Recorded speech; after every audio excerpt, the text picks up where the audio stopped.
పాకిస్తాన్ ఉగ్రదాడులు అయితే యథావిధిగా జరిగిపోతున్నాయి అన్నారు. ఇప్పుడు పాకిస్తాన్ భాషలో చెప్పాలంటే స్వతంత్ర పోరాటం పాకిస్తాన్లో చేస్తుంది. ఎందుకంటే మన దేశంలో ఏదన్నా అల్లకల్లోలం చేస్తే విధ్వంసాలు సృష్టిస్తే ఏమంటుంది, కాశ్మీరీ స్వతంత్ర సమరయోధుల పోరాటం అది మేము వాళ్ళకి నైతిక మద్దతు ఇస్తున్నామని చెప్తుంది దరిద్రపు దేశం.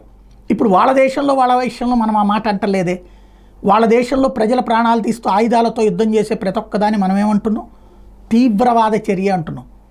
ఇప్పుడు అక్కడ అలాంటి తీవ్రవాద చర్యలు అంటే తను పుట్టించి పెంచిన తీవ్రవాదం ఇప్పుడు తననే వెన్నాడుతున్నటువంటి వేళ జరుగుతున్నటువంటి ఘాతుకం. పాకిస్తాన్లో ఉగ్రదాడులు 50 మంది చనిపోయారు. ఖైబర్ పఖ్తూన్వా ప్రావిన్స్ కుర్రం జిల్లాలో ప్రయాణికులతో వెళ్తున్నటువంటి వాహనాల మీద ఉగ్రవాదులు దాడికి పాల్పడ్డారు.